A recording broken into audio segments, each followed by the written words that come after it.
Então, boa tarde a todos. Nós estamos começando mais um Café com a NER. Eu acho que é o de número 115. Para nós é um prazer hoje receber o David Beach. Quem é o David Beach? Antes de tudo, ele é pai de 6 filhos. Ele tem um time de basquete em casa. Enfim, e o David Beach é cientista da computação, especializado em IA, cibersegurança e arquiteturas de alta escala. Depois você vai me explicar essas arquiteturas de alta escala, que eu achei, o nome é bonito e eu acho que é legal, vale a pena você explicar para a gente. Com mais de 20 anos de experiência em transformação digital, ele fundou a Flecha Cloud, uma empresa especializada em computação em nuvem, Big Data e IA, e parceria avançada da AWS após carreira em grandes corporações. Pai de 6 filhos, acompanha de perto as tendências de tecnologia e aplicações em negócios, se especializando em IA generativa pelo MIT, atua ajudando empresas a transformar indústrias por meio da inteligência artificial, como conselheiro ou executivo. Eu acho que você é um achado. Eu acho ótimo, que às vezes a gente fica garipando, e acha, às vezes, umas pedras preciosas aí no mercado. Então, acho que você é um achado, David. A palavra é tua, fique à vontade. Eu quero só lembrar que o Café com a Néria, ele é gravado pelo YouTube, ele fica gravado, ele é transmitido também pelo LinkedIn, mas ele fica gravado. Então, as pessoas podem revisitar e ir lá ouvir se perderem alguma coisa, tá bom? Então, David, a palavra é sua. Seja muito bem-vindo à ANER. E espero que seja a primeira de muitas vezes. Excelente. Muito obrigado, Regina. Mais uma vez, obrigado a todos, né, que estão aqui reunidos nessa tarde. A tecnologia nos permite isso, né, que estarmos mesmo geograficamente distantes, mas mentalmente próximos, né, ocupando o mesmo espaço, na verdade, mais do que próximos. Eu acho que mentalmente nós ocupamos o mesmo espaço quando nós nos reunimos para conversar. Então, aqui eu vou fazer, né, a minha apresentação, tem os slides que eu vou discorrer sobre a inteligência artificial e, principalmente, sem jargões técnicos, o objetivo aqui é que todos, que mesmo que nunca ouviram falar, mesmo quem já usa no dia a dia, vai poder levar para casa um tijolinho a mais nessa muralha da China que a gente constrói ao longo da vida, né, de conhecimentos que a gente vai acumulando. Deixa eu só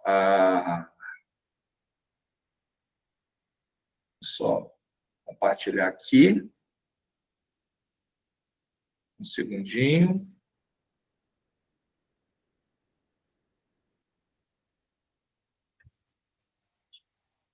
Eu quero David, eu quero só lembrar uma coisa, nós estamos com os nossos amigos lá de Moçambique também participando, tá? O Ouri Pota Paca Mutondo está participando, e mais outros meninos lá de Moçambique, tá? Eles têm participado bastante dos nossos cafés, tá? Só para... Muito bacana. Lá. Obrigado pela participação aí. Deixa eu compartilhar minha tela. Aí vocês só me digam se estão vendo, um segundinho. E enquanto eu estiver compartilhando, eu não vou ver vocês. Então, se a gente tiver alguma coisa aí, pode me interromper, tá? Deixa eu botar para compartilhar aqui. Estão vendo? Opa. Estão vendo em tela cheia aí? Sim, sim. Beleza, pessoal. Desmistificando a inteligência artificial. Esse é o título da palestra e o objetivo é esse mesmo. Tirar essa aura de misticismo que tem acontecido aí ao longo dos últimos anos. E o objetivo é que todo mundo que sai aqui hoje esteja entre os top 1% das pessoas que saibam sobre inteligência artificial. Essa é a minha missão, beleza?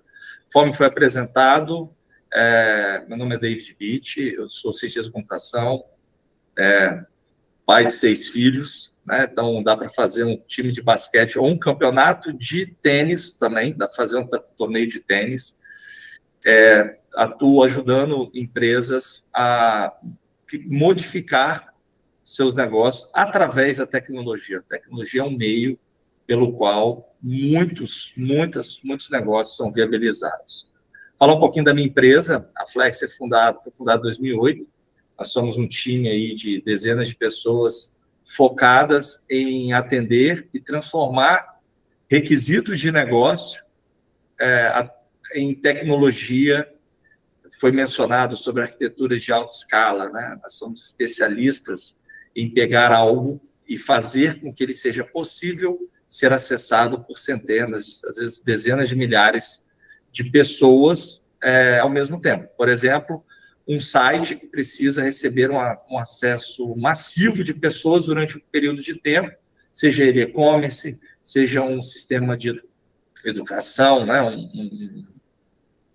Um e-learning, seja um aplicativo, e utilizamos várias tecnologias, incluindo, né, a principal delas, a inteligência artificial. Em outubro de 2023, nós fomos convidados para irmos até o coração do Vale do Silício, São Francisco, para apresentar alguns de nossos casos de uso de inteligência artificial na indústria, né, em indústrias. Porque uma coisa é você usar a inteligência artificial pessoalmente, né, usando o ChatGPT e outras ferramentas. Outra coisa é uma empresa estruturalmente utilizar a inteligência artificial para modificar e transformar seu negócio. No caso, fui junto com um cliente fazer uma palestra para um conjunto de executivos no Vale do Silício, onde apresentamos um caso de um projeto nosso que usamos inteligência artificial para encontrar dutos de petróleo desativados aqui na Bacia de Campos, no fundo do mar, que tem um projeto de grande impacto, tanto econômico quanto ambiental. Bem, direto ao assunto, vamos falar de IA, né? Eu não consigo falar de inteligência artificial sem contextualizar de onde viemos, né? Isso é muito importante, porque o ser humano sempre antropomorfizou coisas. Nós sempre dotamos seres inanimados ou animais de consciência humana. Então, esse conceito de robôs autômatos já remonta a muitos anos.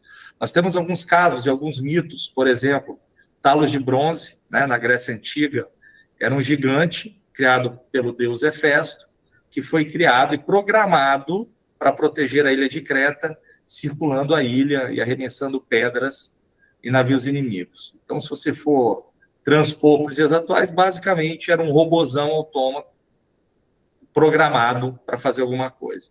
Tem no folclore judaico, por exemplo, a figura do golem, que é um ser mitológico que é trazido à vida através de rituais mágicos, também programado para servir ou proteger a comunidade. Uma vez que o ser humano se agrupa em cidades, né, nós desbloqueamos a capacidade da escrita, nós desbloqueamos a capacidade de leitura. Porque a leitura, se a gente parar para pensar, ele é algo extremamente avançado. Eu acho que foi um dos primeiros grandes saltos cognitivos da humanidade. A leitura, imagina, eu consigo entrar na cabeça de uma pessoa que morreu 20 séculos atrás e entender como ele pensava. Então, uma vez que nós conectamos mentes através de histórias, através de cidades e cultura, nós entramos na era da informação. E a era da informação é muito mais do que tecnologia, né?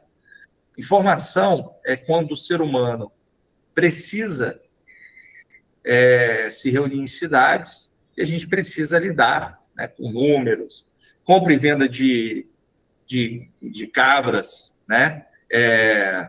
Contabilidade lá, que já se fazia desde os séculos antes de Cristo. Então, a era da informação vem quando a gente precisa se organizar os dados para que estes virem informação. Então, o ser humano sempre precisou coletar e quantificar dados. Temos aqui a imagem de um censo, né, no início do século passado, no interior dos Estados Unidos. E quando a gente começa a coletar dados, o que precisa? Quantificar dados. Quem nunca viu uma foto de um data center Vou mostrar agora a foto de um data center, mas de 1924. Tem aí a placa Computer Division, Computing Section, trabalhadoras em escritório de Washington, em 1924. Então, a computação, cômputo, vem da etimologia, significa cálculo. Então, quando a gente fala computador, basicamente é uma máquina de calcular. Mas cálculos, hoje em dia, é apenas uma das coisas que a gente faz, seja com o celular, seja aí com o computador. Uma vez que eu preciso encontrar padrões em dados, em 1943, um neurofisiologista e um matemático se reuniram e criaram um conceito do que seria um neurônio. E é interessante que quando a gente ouve falar a palavra rede neural, redes neurais artificiais, basicamente é esse elemento da figurinha, só que multiplicado por milhões, bilhões de vezes. Então, este conceito de redes neurais, na verdade, foi criado até antes do advento dos computadores, como nós conhecemos.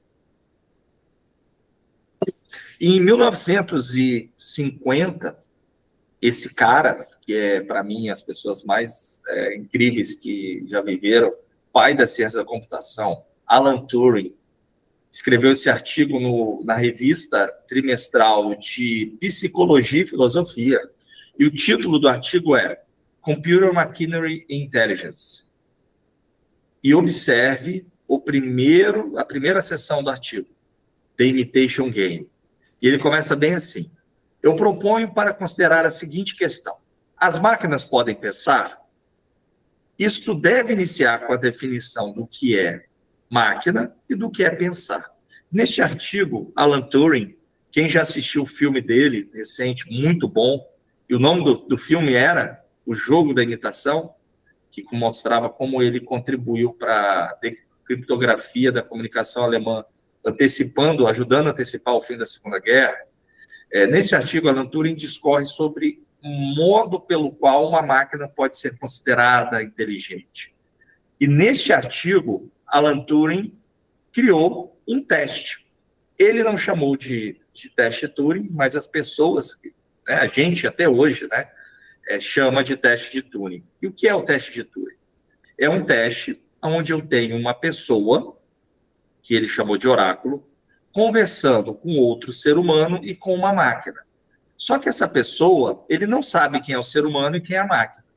E este avaliador, ele vai conversando, fazendo perguntas e questionamentos para a pessoa e para a máquina, sem saber quem é quem. E a partir do momento que este avaliador não conseguir mais distinguir o ser humano da máquina, significa que essa máquina passou no teste de Turing. O santo grau da inteligência artificial foi criar máquinas que pudessem passar no teste de Turing, onde o avaliador humano não saberia distinguir a diferença.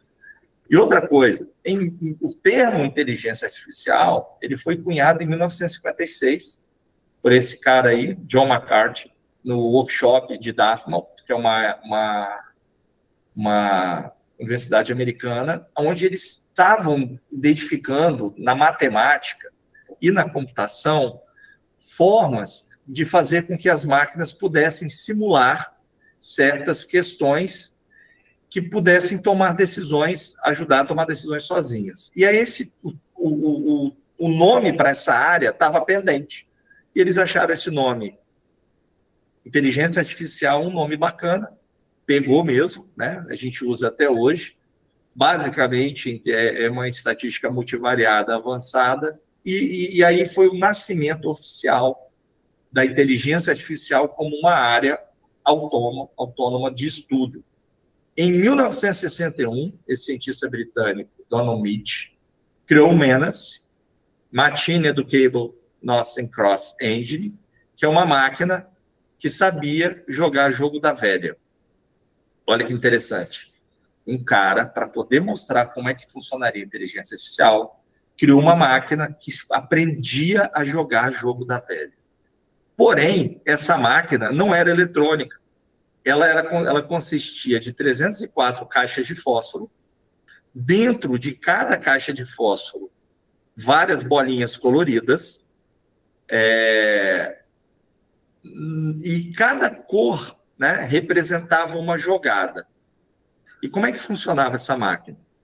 304 são 304 possibilidades. Se você pega um tabuleiro de jogo da velha, são 304 possíveis combinações.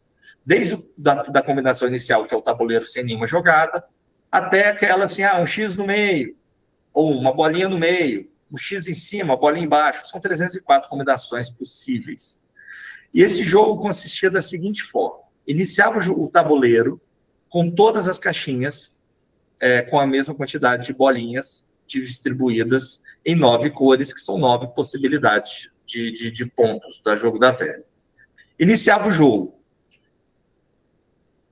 A máquina sempre começava jogando.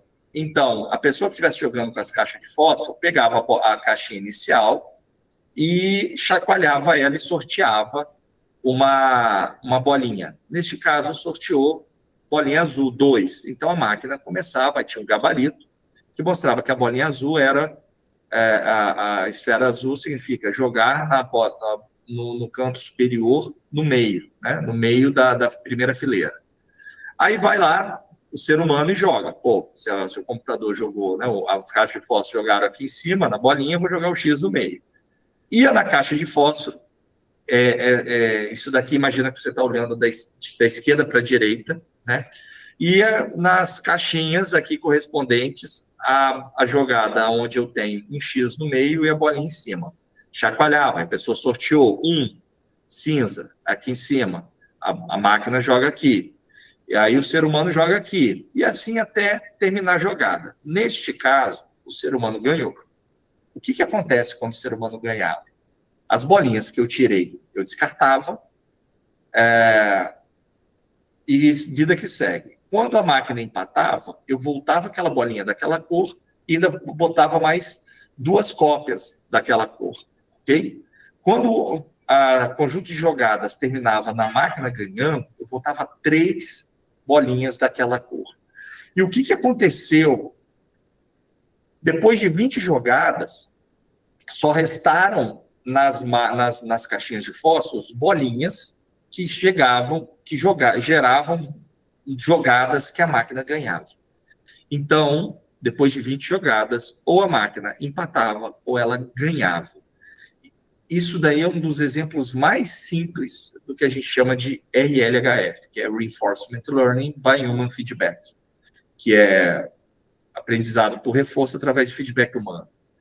Porém, pessoal, eu ensinei uma IA que era composto por caixa de fósforos e bolinhas coloridas a jogar jogo da velha. Mas o público geral não tinha essa visão. A única forma da gente, daquela época, de pensar em coisa inteligente era coisa que tinha braço e perna. É por isso que as ficções científicas que falavam de IA naquela época eram robôs, né? A pessoa não tinha um celular, não tinha um computador para ter interface, então imaginava como robô. Em 1961, o primeiro robô industrial, chamado Unimate, começou a trabalhar na General Motors. E nessa mesma época saiu um desenho que provavelmente vocês devem reconhecer, esta personagem, Rosie, dos Jetsons. Era um robô inteligente que limpava a casa, botava a criança para a escola, levava o cachorro para passear. Era uma inteligência artificial que todo mundo queria ter, né? Então, assim, essa questão da IA já vinha na mídia há bastante tempo. Até que em 1968, nós tivemos esse filme que foi bem transformador, 2001, Odisseia no Espaço, baseado num conto espacial de Arthur Clarke, conta a história do HAL 9000, que HAL é Heuristically Programmed Algorithm Computer, computador algorítmico heuristicamente programado. A heurística, na etimologia, é o ato de você aprender através de um processo iterativo. Porém, nessa época, a IBM era a única empresa que fabricava computadores. E o nome HAL também são as letras anteriores à palavra IBM. Se você parar para pensar, IBM, HAL. Neste filme, este computador precisava ser representado por algo. E o autor encontrou uma forma maravilhosa de representar. Era uma esfera vermelha que as pessoas conversavam, e essa bolinha piscava, e o computador interpretava sentimentos, conversavam, né? Hello, Dave. Essa fala macia, o computador jogava xadrez. E, se vocês não assistiram esse filme, recomendo fortemente. Quem já assistiu, recomendo assistir novamente. É um filme sensacional, principalmente para o mundo atual, ok? Este filme gerou um pandemônio na mídia, a galera achando que as máquinas iam dominar o mundo, juntou depois, um ano depois, o homem pisando na Lua, então a gente imaginou que a gente estava vivendo no futuro nessa época. E esse hype de inteligência artificial foi altíssimo no final da década de 60, a tal ponto que, em 1973, teve um debate ao vivo, transmitido pela BBC, Light Hill Controversy Debate at Royal Institution. Eu já assisti esse vídeo, é sensacional. Basicamente, tinha de um lado os professores Donald Mead, que é aquele cara que fez a caixa de fósforo, que sabe jogar jogo da velha, e o John McCarthy, que cunhou o termo inteligência artificial. Do outro lado, o professor Sir James Lighthill. O debate é mais ou menos assim. Tem-se uma proposta, e a proposta era: os robôs de propósito geral são uma miragem ou não? Robô de propósito geral é o que nós conhecemos hoje como AGI. Quem já vê inteligência artificial há algum tempo, atualmente, mesmo leigo, já ouviu falar o termo AGI. AGI é a inteligência artificial geral, onde supostamente a inteligência artificial iria ter uma consciência que ela não precisaria mais ser programada, ok? É o que no filme Terminator mostra como, que é chamado de singularidade. Quando a IA se torna consciente, e aí controla tudo, enfim. Nessa época chamava de robô de propósito geral. Eu, particularmente, acredito que nós estamos tão próximos da AGI hoje quanto nós estávamos em 1973, ok? E cada vez mais a gente vê isso, né? Tem até um livro bacana que eu li recentemente, esse aqui, ó, Why Machines Will Never Rule the World, feito por cientistas sérios, mostrando a questão de como funciona a consciência versus o que realmente é inteligência. Enfim, esse debate aconteceu em 1973, muito bacana, e chegou-se à conclusão de que os robôs de propósito geral seriam impossíveis devido a um processo chamado explosão combinatória. Aí, beleza, fim da década de 70, paz e amor, hippie, cai o hype absurdamente de inteligência artificial.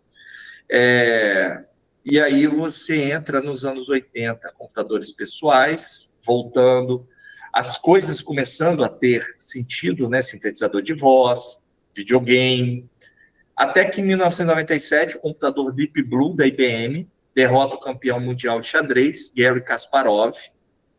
Foi aí um acontecimento, né? Onde supostamente criou-se uma máquina que era inteligente, capaz de vencer o mestre do xadrez. Para vocês terem ideia do nível do Kasparov, eu conversei com um cara que já jogou xadrez com ele. E era um evento onde ele jogou contra 20 pessoas.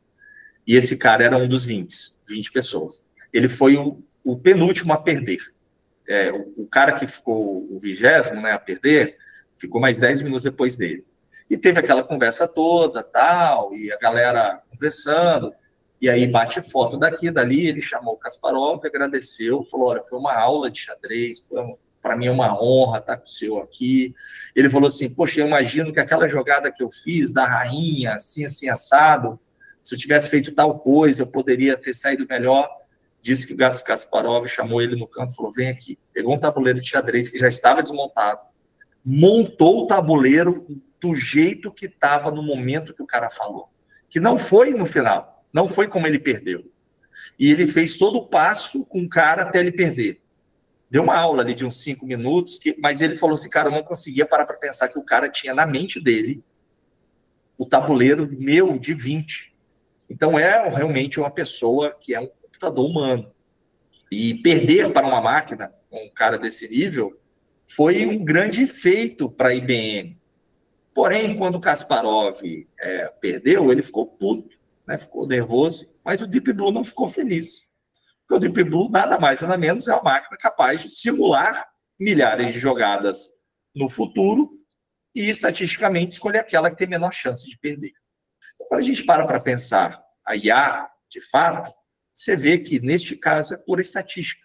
Hoje você consegue a gente entender com a quantidade de tecnologia que a gente tem, né? A computação ela faz parte do nosso dia a dia. Então, a gente consegue ter essa literacia de forma que a gente não fique tão impressionado. Mas foi muito barulho aí em 1997, tá? Aí começou, 2000, explosão de Big Data, IBM lança o Watson, que ficou famosão, que foi um dos primeiros produtos a usar a linguagem natural. Até 2022, aí, ChatGPT inaugurou a era da IA generativa, popularizando o conceito de máquinas inteligentes, que é o motivo pelo qual vocês estão aqui, né? Se fosse uma palestra sobre métodos diferentes de ação frango, não teríamos tanta gente. Então, assim, máquinas inteligentes.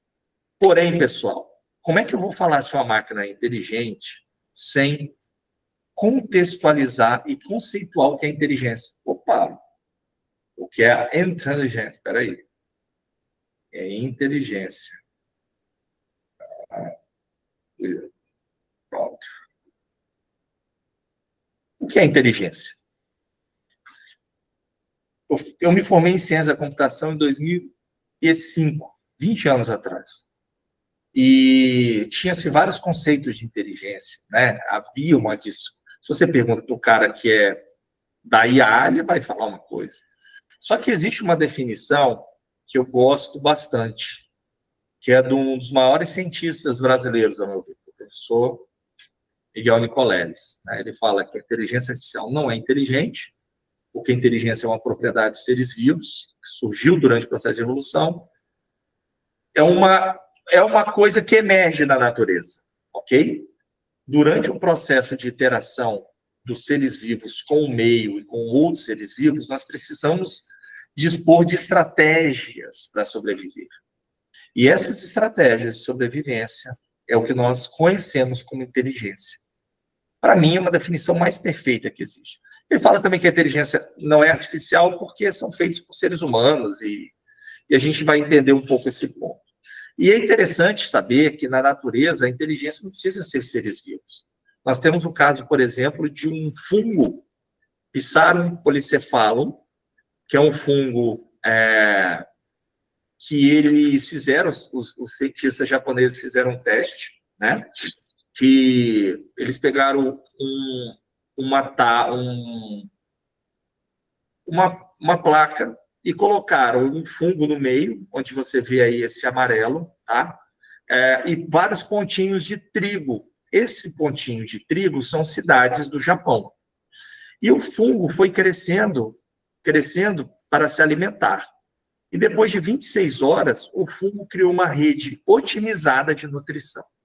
Ele resolveu um problema computacionalmente complexo, basicamente o problema do caixeiro viajante, onde ele conseguiu extrair da melhor forma possível os nutrientes desses pontos. E aí os engenheiros japoneses olharam e falaram, caramba, olha que lugar bacana para a gente passar o trilho de trem.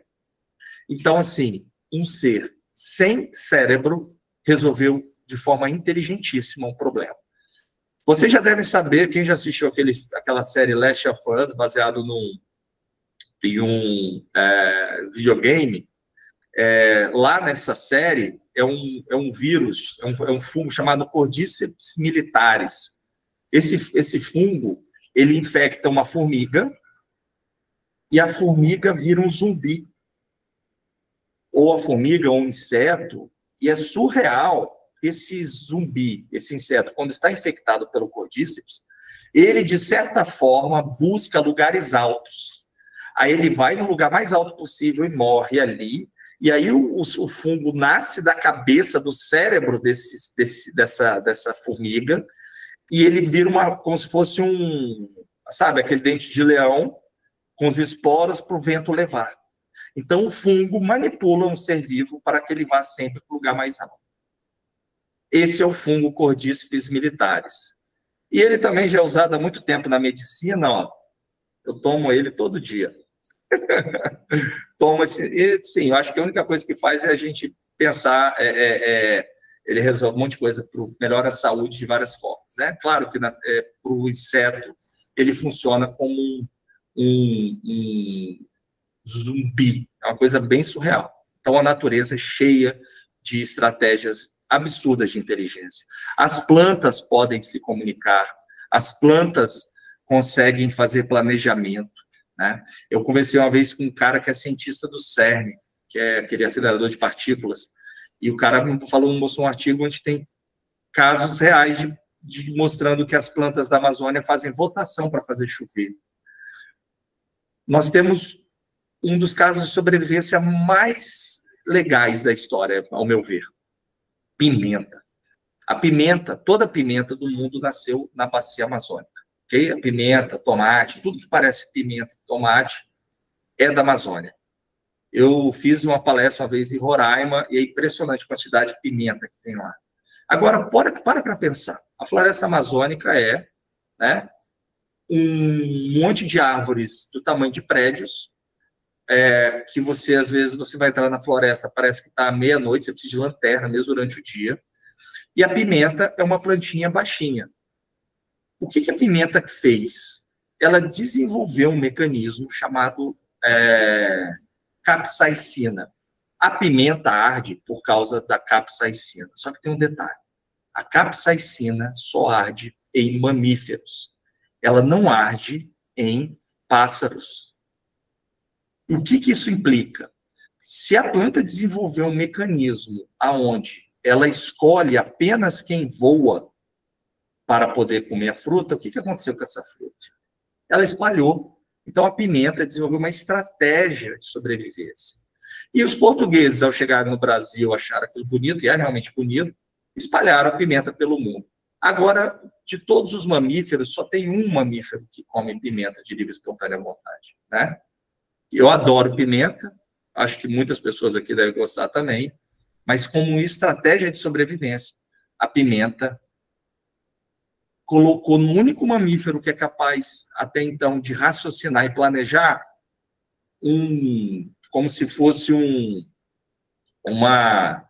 masoquismo maluco, que mesmo ardendo a gente gosta de pimenta.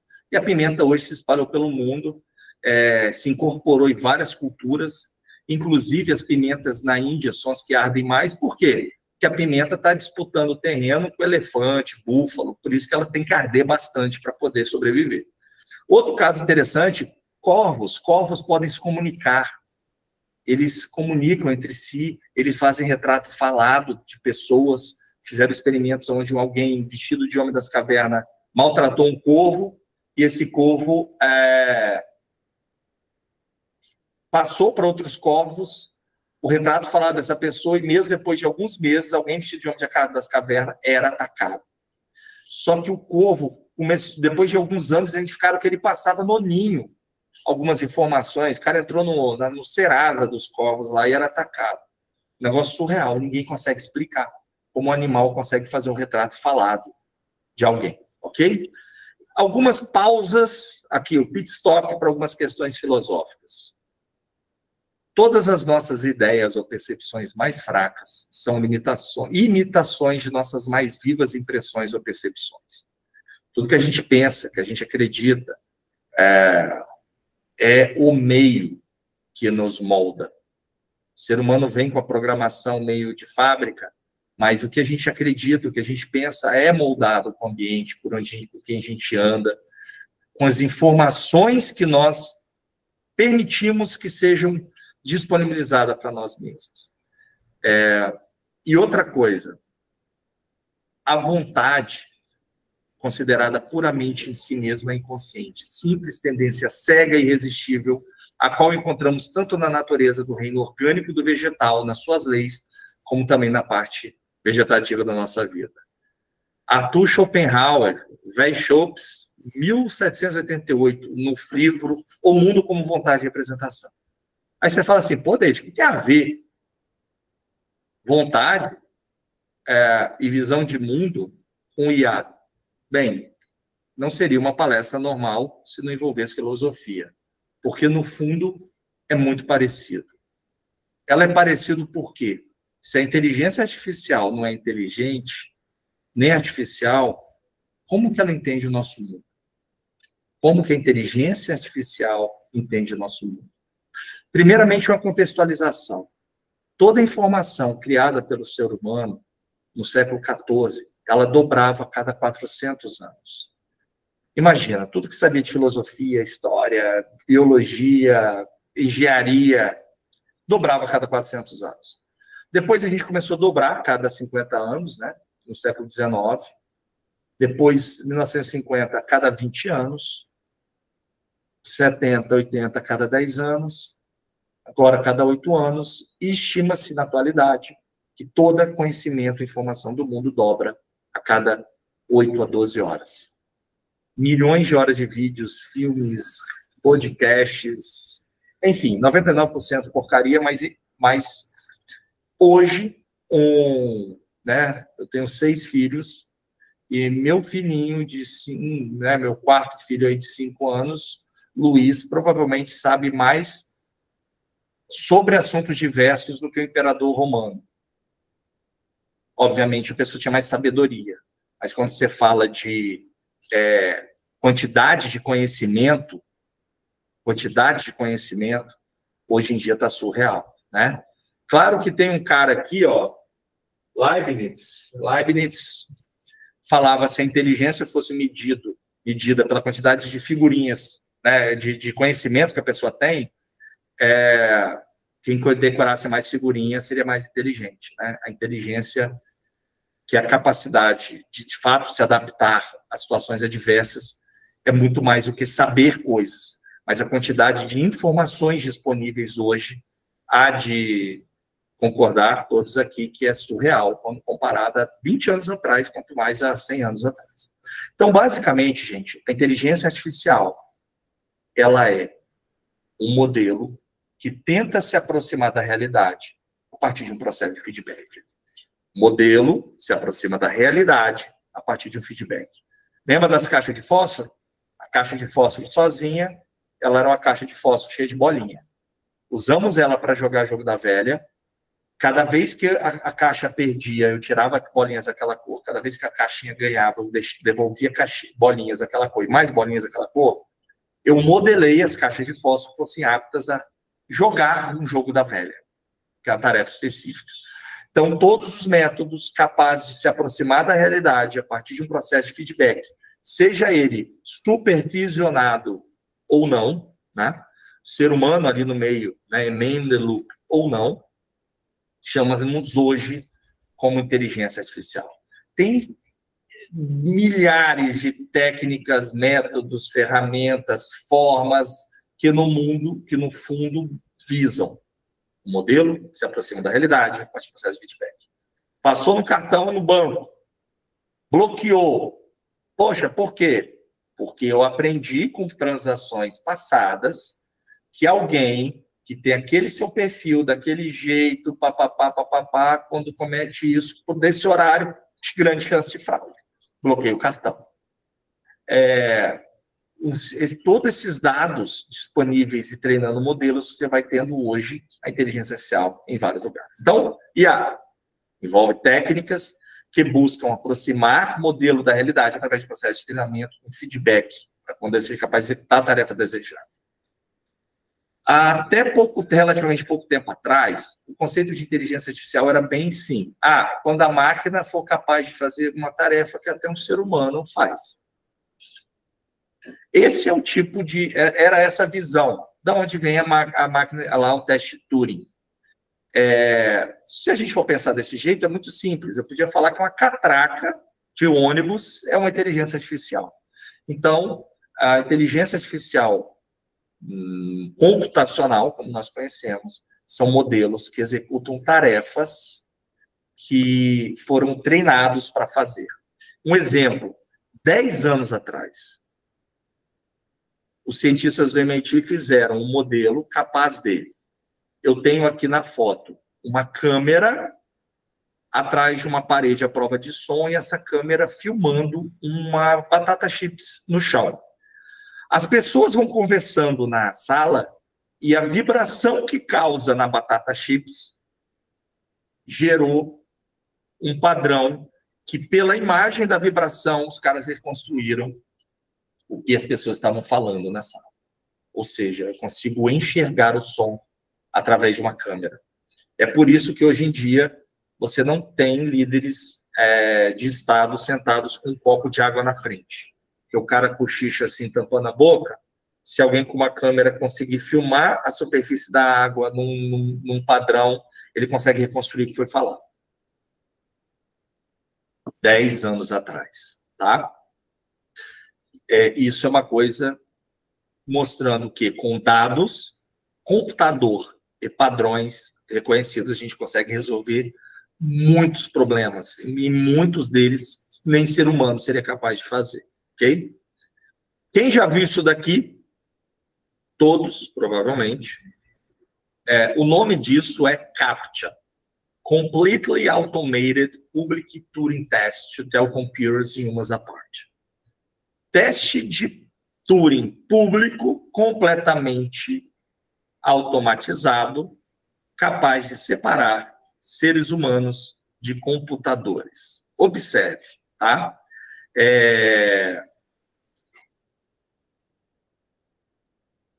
Quem aqui sabia que CAPTCHA é um acrônimo?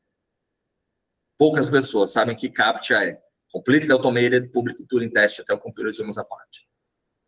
A gente aprendeu aqui, no início, o que é um teste de Turing. Basicamente, gente, o que aconteceu? A Universidade de Stanford teve a seguinte ideia. Vou criar um projeto onde pessoas podem subir imagens e elas descrevem o que tem na imagem para que eu pudesse usar essas imagens anotadas por alguém para poder treinar modelos de IA capazes de ver uma imagem e saber o que tem nela. Porém, o Google decidiu acelerar esse processo. Há muito tempo, desde os primórdios da internet, existiu a necessidade do CAPTCHA. Existiu a necessidade de garantir que, a partir de um determinado ponto, somente seres humanos pudessem passar. Para que alguém não fizesse um robô, né, que entrasse lá, exemplo, né, de entrasse no site do Mercado Livre e clonasse todos os anúncios. Se você fizer fazendo isso, vai chegar um momento que ele vai pedir ali um teste de vida. E o Google fez isso através de um projeto chamado reCAPTCHA. O que o reCAPTCHA faz?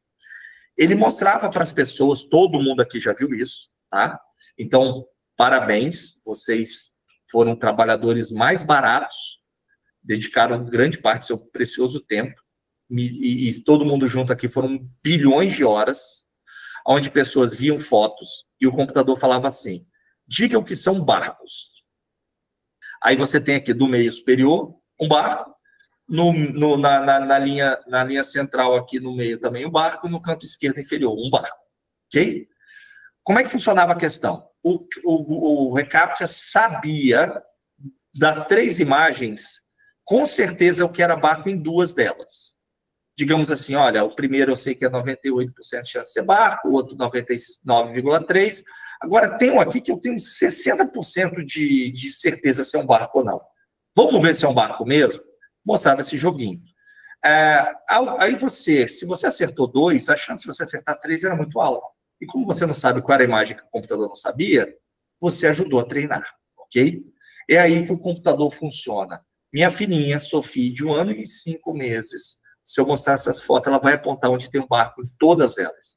Não importa se é um barco de papel, não importa se é um barco em cima de uma carroça, não importa se é um cachorro vestido de barco.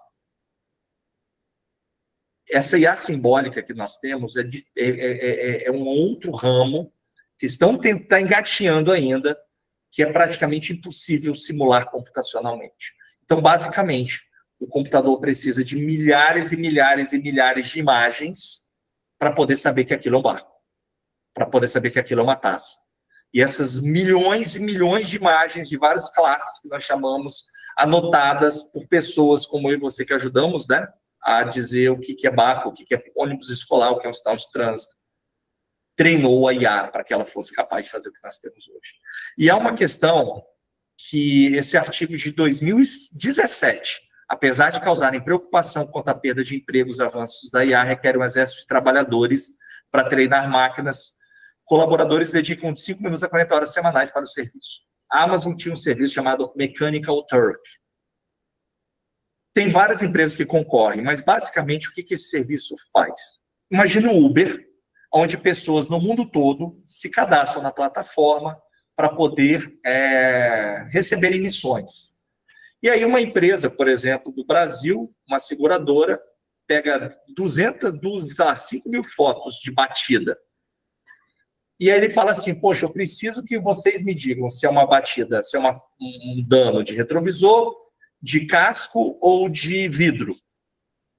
E faz um documento descrevendo assim, olha, sua missão é ver a foto, falar se é um dano de retrovisor, casco ou vidro, e marque aqui no X onde é, e aí me ajuda a fazer isso. Você vai ganhar, sei lá, $10 a cada 100 imagens que você classificar. Você jogava esse dataset que nós chamamos de Mechanical Turk, pessoas do mundo todo, como se fosse o Beiros, recebia essa missão, e você jogava esse arquivo, no outro dia voltava a estar todas as imagenzinhas, tudo classificada. Aí, com essas imagens classificadas por seres humanos, lembra do oráculo de Turing? Seres humanos, aí você usa para treinar a IA, e a inteligência artificial treinada vai ser capaz de identificar isso. Ok? Mas o conhecimento primordial de saber partiu do ser humano. Esse nome Mechanical Turk se dá por conta de um caso que aconteceu no século XVII, que um engenheiro austríaco deu de presente para a rainha da Áustria um robô que jogava xadrez. Só que ele ganhava. Era um autômato que jogava xadrez e ganhava. O cara chegava nas festas da corte, jogava esse gabinete lá, abria, mostrava assim, olha aqui, pode olhar aqui dentro, não tem ninguém, tal. E aí a galera ficava louca, inclusive esse cara ganhou de Napoleão, e ninguém nunca soube, ficou como algo assim, meu Deus do céu, né? Inteligência artificial já no século XVII. Porém, isso foi passando de mão em mão, até que parou num circo nos Estados Unidos, 80 e tantos anos depois, que alguém falou, olha, vou falar mesmo, é uma pessoa que ficava aqui dentro, um anão que jogava xadrez e manipulava mecanismos para poder simular uma máquina. Então, o nome Turco Mechanical, Mechanical Turk, ficou referenciado como algo que parece que é automático, mas é feito por seres humanos. Então, vamos lá. O professor Miguel Nicoleles tinha razão. A inteligência artificial não é nem inteligente e não é nem artificial. Não há nenhuma fonte de conhecimento, inteligência primordial que não passa por seres que vivem o ambiente, que interagem com o mundo natural. Eu vou dar um exemplo. Meu sogro estava cozinhando, foi pegar a panela, estava quente, queimou a mão dele, ele soltou. Minha filhinha de 1 ano, na época, olhou aquilo, viu, e ela começou a chorar, e ela segurando a mãozinha. Ela sentiu empatia. Ela conseguiu, de certa forma, entender que aquilo era algo doloroso, e ela sente ela tem a capacidade de sentir dor. E nela criou essa empatia. Então, a empatia, que é a capacidade de colocar no lugar do outro, que há uma condição psicológica que as pessoas não têm isso, que é o psicopata, é impossível de ser simulado. Tanto é impossível, senhoras e senhores, que as redes sociais, vamos lá, o Google, Meta, todo mundo que tem uma rede social ou um sistema de vídeo precisa garantir que esse ambiente seja seguro. Como é que funciona essa segurança? Eles têm áreas em alguns lugares, muito deles na África, onde pessoas ficam o dia inteiro assistindo vídeos das maiores atrocidades possíveis que um ser humano é capaz de fazer, para que a máquina aprenda, opa, isso aqui é uma pessoa sendo esquartejada. caramba, isso aqui é alguém tirando a pele de outra pessoa, isso aqui é alguém espancando o animal, e ele consiga deixar a rede social mais segura. Porque nem hoje, nem daqui a 100 anos, um computador vai conseguir olhar algo e sentir que aquilo não deveria ser feito. É muito surreal. Então, assim, pessoas estão trocando sua sanidade mental para deixar essas redes sociais mais seguras. Não tem mágica, não tem como ser diferente. Então, quando você entra no YouTube e não vai ter lá um vídeo de um cartel decapitando a pessoa, é porque esse vídeo foi bloqueado automaticamente. E para fazer isso, alguém teve que sacrificar para ensinar a máquina o que pode e o que não pode, ok? No fundo, a inteligência artificial é f de x igual a y. Uma função onde eu passo x, ele retorna y. Essa foto, pode ou não pode? Pode. Essa aqui, não pode. Essa aqui, dá o histórico de cartão da pessoa e a transação. É fraude? Não é. Passa as condições de iluminação atuais. Está passando ambulância aqui, um bombeiro, não sei. Bem, e a câmera consegue regular. Por que a foto do iPhone ou de outros celulares mais modernos praticamente são sempre maravilhosas? Porque a Apple treinou com milhares de fotos, condições de iluminação para a foto perfeita. E quando você aponta o celular para um lugar e bate, ele está regulando um monte de coisas automaticamente, que quem é fotógrafo teria que estar ali regulando velocidade do obturador, não sei o que lá, para ISO, deixa isso automático. Então, inteligência artificial já está em todo lugar, já está há muito tempo, sem a gente perceber, ok? Se f de x igual a y, f de lixo igual a lixo. O que é viés da IA? Cara, eu treinei o meu modelo com dados enviesados, ou seja, um modelo que não foi muito bem treinado. Ou ele representa algo que se repete. Eu sou de Vitória, Espírito Santo, aqui é um dos metros quadrados mais caros no Brasil. Se eu for fazer um modelo capaz de ajudar a pessoa a calcular o preço de venda de um imóvel, você vai falar a localidade do imóvel, o tamanho, quantos quartos, blá, blá, blá, blá, ele ajuda você a saber. Uma inteligência artificial capaz de te ajudar a dizer o preço de venda. Se eu treinei só com dados de Vitória, cara, tá quebrado. É um modelo que não serve para nada. Então, para eu treinar um modelo muito bom, tem que ter muita diversidade de dados, ok? E o que a gente vê nas empresas às vezes? O cara é cheio de estratégia de IA. Olha a qualidade dos dados. Cabeça do cavalo aí, ó, capenga. Então, pessoal, sempre entenda uma coisa. A inteligência artificial ela é igual ao governo, tá? Ela não vai dar nada para ninguém que ela não tenha tirado antes. Seja de você, seja de outra pessoa que dedicou horas para ensinar a inteligência artificial a fazer aquilo. Dito isso, a gente pensa, a inteligência artificial pode criar arte, música, texto, Midjourney, ChatGPT, Suno, mas isso é imaginação? A IA realmente imagina ou ela recombina dados existentes? A inteligência artificial é uma ameaça? Bem, essa pergunta fica aqui. A gente não tem tanto tempo para debate. Eu tenho um workshop que eu faço o dia todo, que a gente debate bastante essas coisas. Mas a questão é a seguinte. A inteligência artificial, sim, é uma ameaça, assim como a energia foi uma ameaça quando chegou para muita gente. E estamos tendo evoluções que demorariam décadas em semanas. Porém, observe, gente. Este é a realidade da inteligência artificial. Uma vez que eu treinei a IA com todas essas ideias, eu não posso imaginar como é que vai ser a nossa vida com as novas ideias que vão vir com a IA. E é exatamente isso. A inteligência artificial, ele é um modelo, ele é um polinômio, ele é uma soma zero, é o que nós chamamos de universo de Laplace. Nada sai que não tenha entrado. Por isso que coisas novas só ser humano é capaz de fazer, né? Mary Shelley, que foi autora do Frankenstein, escreveu: nós não criamos algo a partir do nada. Nós criamos algo a partir do caos. Somente quem vivencia questões humanas, na profundidade das relações humanas, e com o ambiente é capaz de criar. É tão certo isso, gente, que eu vou falar uma frase agora que quem ri já sabe. Quem aqui que trabalha com e-mail já não tenha recebido algo do tipo: fulano de tal, espero que este e-mail te encontre bem. Isso é péssimo. Por quê? É uma construção que não existe na língua portuguesa. A galera está usando IA tão freneticamente, até para fazer um e-mail, né?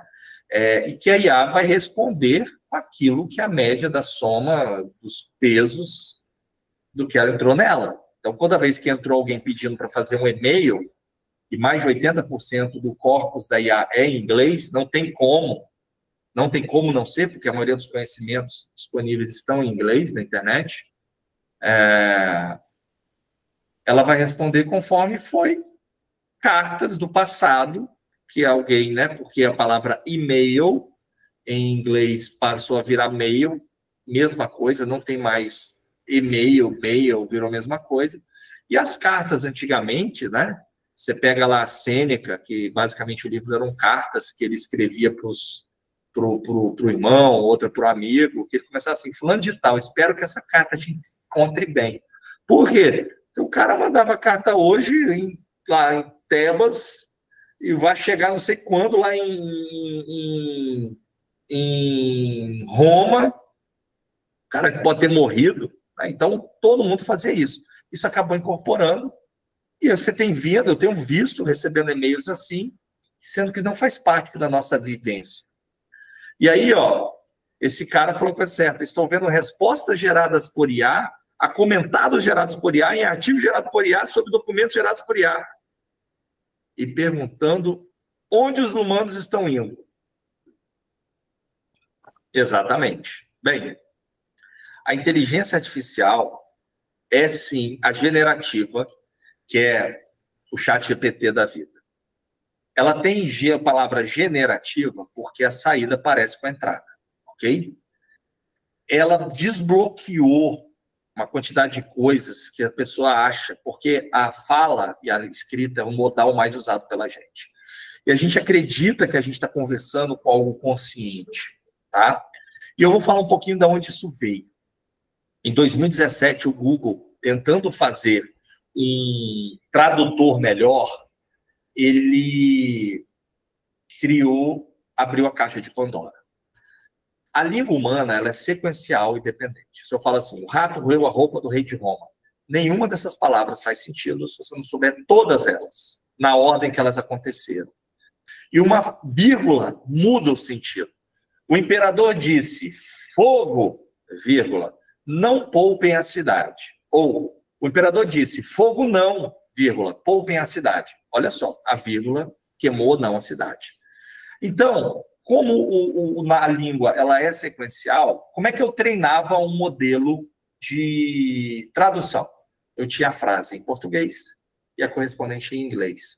Milhões de frases. Eu começava a treinar um modelo, eu tinha que treinar palavra a palavra. The book, livro, está sobre over the table. Sempre, the book's on the table. Então, não importava a quantidade de computador que a gente tinha, o treinamento era conta-gotas. O Google, tentando fazer um tradutor melhor, criou um mecanismo chamado Transformer, que ele permite que eu treine paralelamente um texto. É uma coisa bem complexa, assim, genial, mas basicamente permite que eu treine um modelo com milhares de frases e eles podem ser feitas de forma paralela. Se algo pode ser feito de forma paralela, gente, significa que o que vai mudar na capacidade, a quantidade de dados, a quantidade de computador. Imagina um supermercado, que eu tenha 1 milhão de pessoas com um caixa, versus 100 mil caixas, ok? Então, tempo e dados e computador passou a ser elementos para fazer modelo. E aí o cara testou assim: pô, e se eu usasse a IA para poder fazer resumo de texto, criar texto, fazer poema? GPT, Generative Pre-trained Transformer. Essa é a arquitetura que abriu a caixa de Pandora. E o modelo de linguagem, hoje, são poucas empresas que são capazes de fazer esse modelo, porque requer muito computador. Nós temos aí a Mistral, Llama, Gemini do Google, OpenAI, DeepSeek. Os chineses estão devastando o mercado, vocês estão vendo aí cada dia que aparece um novo. A grande questão é, todos os modelos funcionam mais ou menos da mesma forma. O que muda? Como ele foi treinado, ou seja, corpos de texto, e a velocidade dele e o preço. Modelos visuais, tá? Descreva essa imagem como se fosse explicar para um deficiente visual. Nós trabalhamos em um projeto para o fornecedor do MEC para fazer audiodescrição de livros.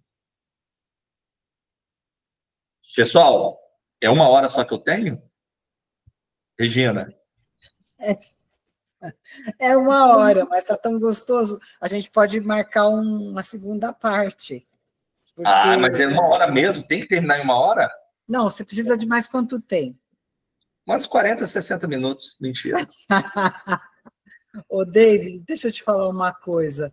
Eu acho que eu não sei o quanto mais teria, mas eu acho que a gente pode marcar para uma segunda fase, para você desenvolver mais. Né? Eu não sei agora se você... Quanto tempo mais você precisa? Mais uns 10 minutos, mais uns 10 a 15 minutos eu encerro. Tá bom, ok.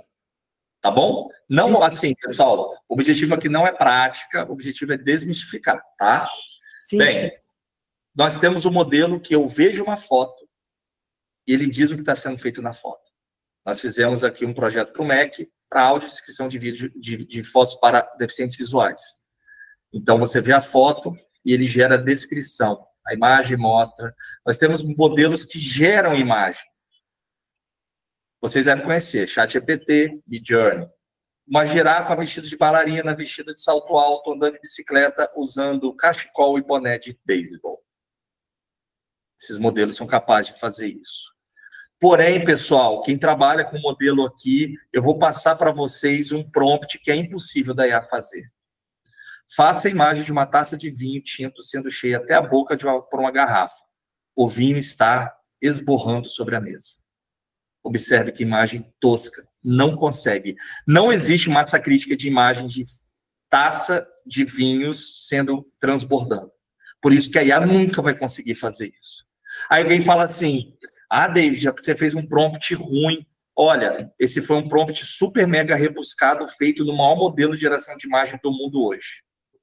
Mesmo assim, você vê que ele não consegue fazer a taça de vinho saindo.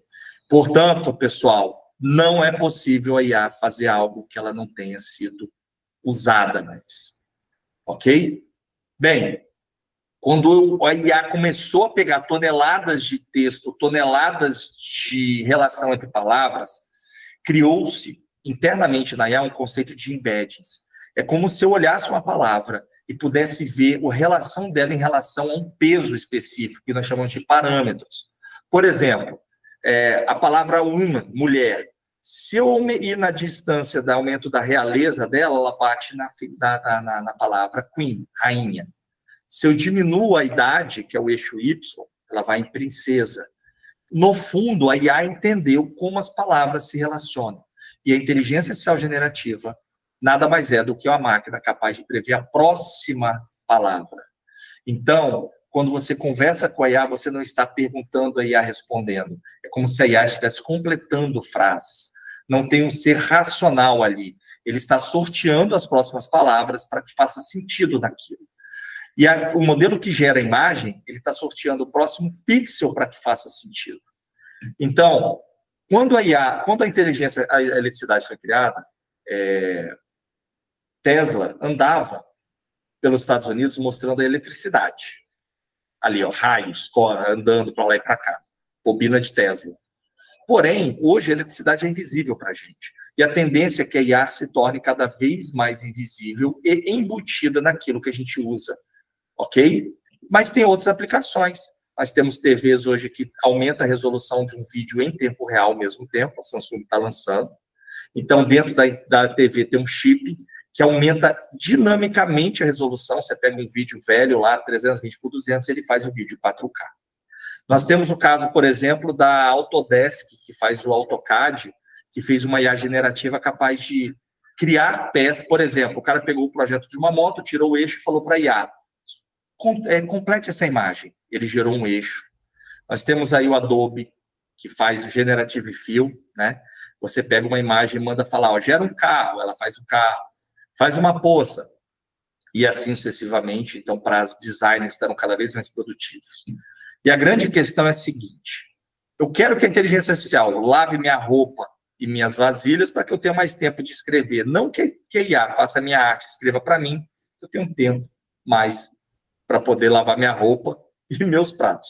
Então, a IA é um mecanismo, uma ferramenta. Porém, a tendência é que nós tenhamos, sim, robôs, porque a IA generativa permite, através de um processo que roubou do ser humano, horas e horas e horas, né? De forma voluntária ou não, informações e capacidade dos robôs entenderem o ambiente. Nós teremos as Roses daqui para frente. Em poucos anos, a gente vai comprar o preço de um carro, um robô, para poder ficar dentro de casa cozinhando, lavando vasilha e lavando roupa. Tá? A IA no mundo de hoje, pessoal, indo para o finalzinho. Foi feita uma pesquisa na década de 70, onde mapeou qual o animal mais eficiente para sair do ponto A e chegar no ponto B, em termos de gasto de energia. Ok? E o animal mais eficiente do mundo para sair do ponto A e chegar no ponto B é o côndor andino. Bate asa aqui, vai bater asa, sei lá, daqui a 1 hora. Porém, os caras fizeram o seguinte experimento. O ser humano, pelado, ele morre de frio ou morre de calor no deserto. A gente, como animal, a gente não tem, né, força do leão. Cara, a gente sabe fazer ferramenta, a gente modifica o universo ao nosso redor. Então, vamos comparar o animal mais eficiente do mundo para sair do ponto A do ponto B com um ser humano usando a ferramenta. E descobrimos que o ser humano na bicicleta é 2 vezes mais eficiente do que o côndor para poder se locomover. Se o ser humano criou uma ferramenta com a bicicleta que torna a gente mais eficiente, posso dizer que a IA é como se fosse uma ferramenta, uma bicicleta para o cérebro.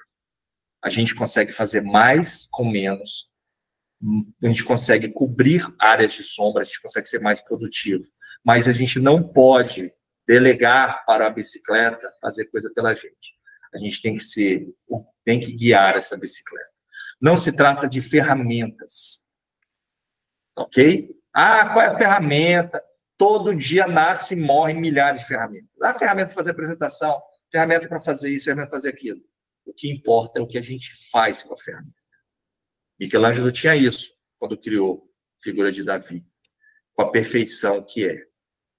Alan Turing desenvolveu critérios para responder a questão se máquinas podem pensar.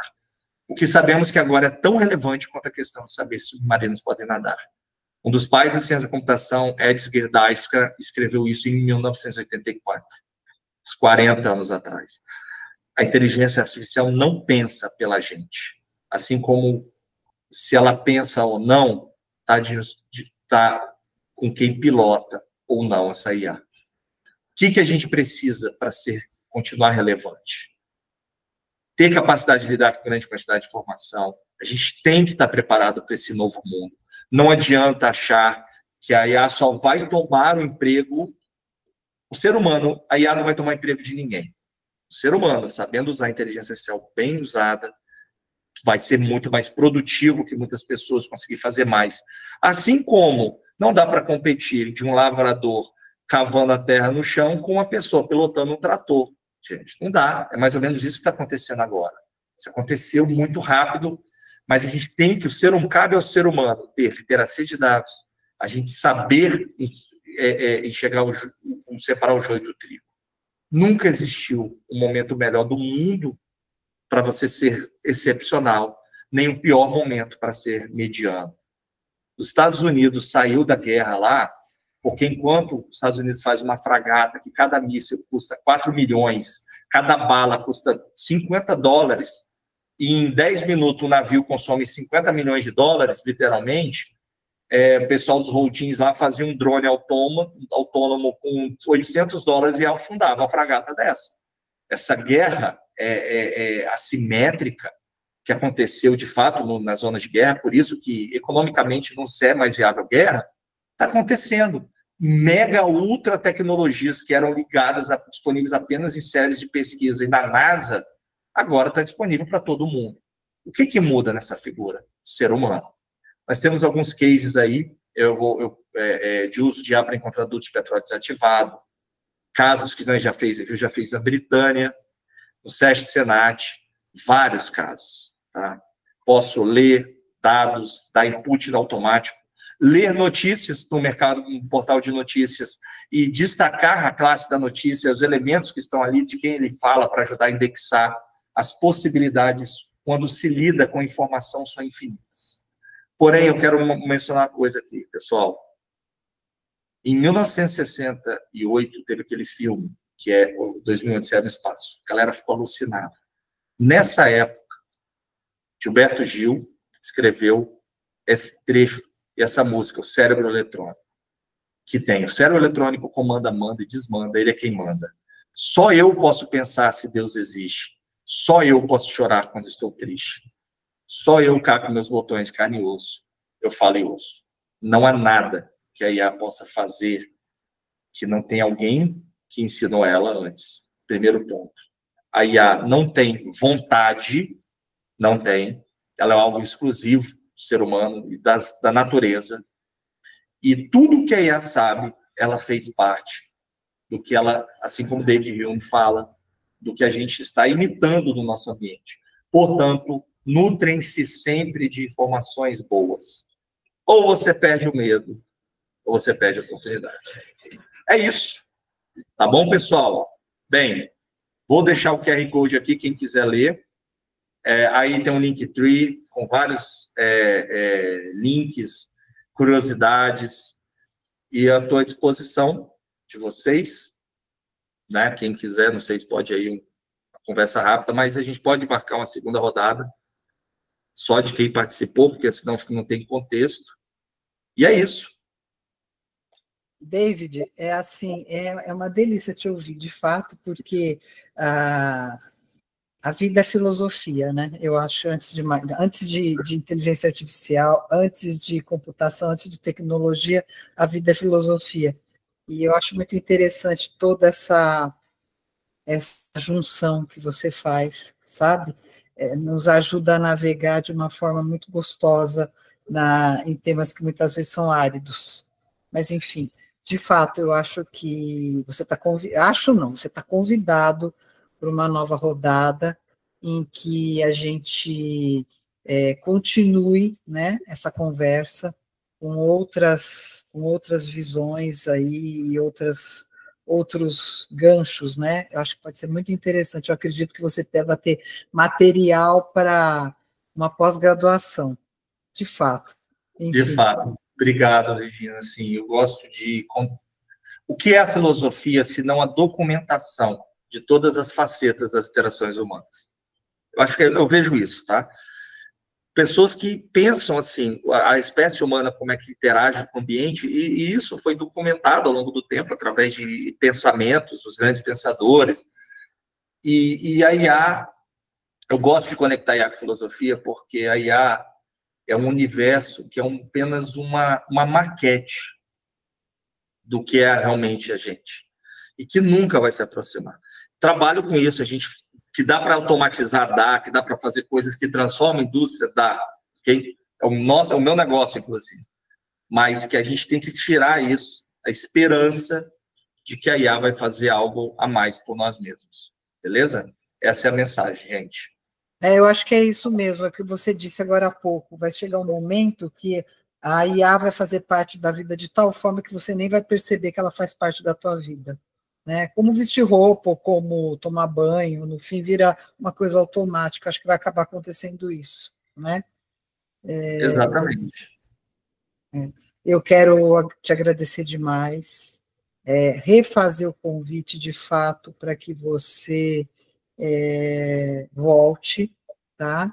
Eu acredito que vai ser muito bom mesmo, se você puder voltar e continuar desenvolvendo o tema. A gente está com presença ainda de várias pessoas de Moçambique, de Portugal, né, que nos ouvem. a Nadine, que vai fazer um café com a gente, o Ori e outros jornalistas lá de Moçambique, e todo mundo aqui do Brasil. Então, eu agradeço demais a presença de todos. Eu acho que a ANER, ela cumpre muito a função dela de levar conhecimento, e mais que isso também, no final, trazer dúvidas. Eu acho que é muito interessante, a gente saia com perguntas, né? A gente tem que sair daqui com perguntas e perguntas e perguntas. E você ocasionou isso, David. Eu acho que a tua consistência e o teu conhecimento gerou também muitas perguntas que precisam ser respondidas pela gente, né? Por cada um de nós. Então, de fato, muito obrigada, David. Eu acho que deve ser muito legal ser seu filho aí, viu? Acho que os seus filhos, eu acho que eles estão em boas mãos. Obrigado. Enfim, agradeço a todos e vamos marcar uma nova visita sua aqui no Café com a ANER, David. Perfeito, gente. Obrigado ao tempo de todos aí, obrigado pelo convite, Gina, à disposição. Tem meus contatos, minhas redes aí, estamos à disposição, gente. Ok. Vamos parar a palavra de Turing. É verdade, e vale a pena, viu? É o jogo da imitação, né? Exatamente. Eu vi esse filme outro dia e é muito bom, muito bom, muito bom. Vale a pena, tá na Amazon. Vale a pena. Tá okay. Ótimo, gente. Obrigado. Tá, muito obrigada a todos e até semana que vem. Um grande abraço. Martins! Tchau, Regina. Tchau.